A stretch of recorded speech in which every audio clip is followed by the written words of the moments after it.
Hi there, this is the video reflection piece for Element 7, and this is the one where I was talking about my feedback and groupings. And so on this one, I scored myself a 3 for overall. I just give myself a 3 for assessment and feedback, and I've given myself a 3 for grouping and regrouping.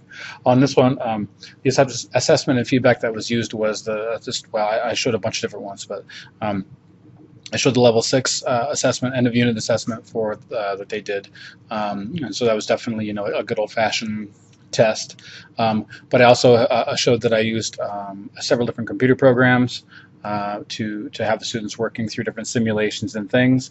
So that's a different way for me to get feedback from them. And I also do constant exit tickets from the end of the day to gain understanding of where the students are currently at.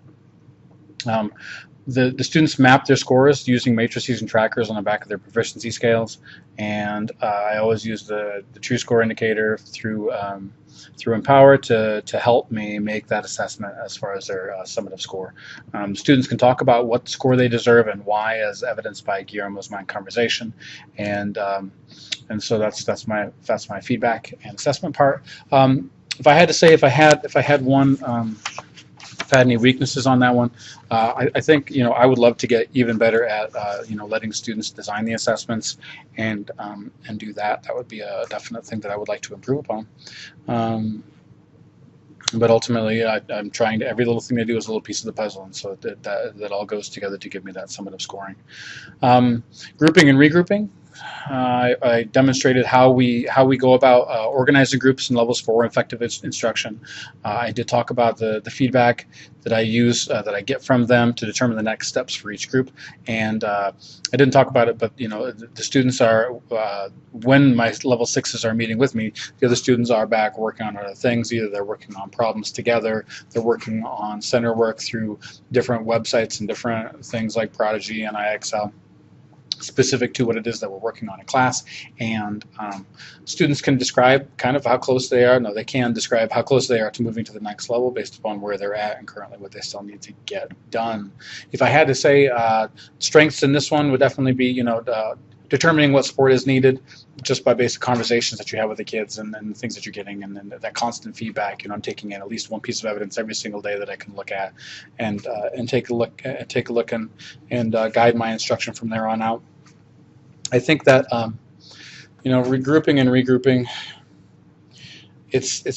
I think the weakness that I have, and I don't know if it's necessarily even just a weakness of mine, but a weakness of our system or a weakness of this school, is I have 29 different kids with very, very ranging needs, going from that from that 4 all the way up to that 6, and so that really makes grouping hard, and that makes instructions hard in this class, and it's really hard to meet the needs of all the students. If I only had, if we had more kids in this school, it would make it a lot easier for us to zero in on some of these kids, some of the needs that the kids have, and try to effectively meet them. I feel like within a 2-hour period, trying to meet the needs of even just 3 different groups is a struggle. It's a lot of work, and so I think within this system, it's great that I'm meeting 3 different groups of students within this classroom, with this one classroom.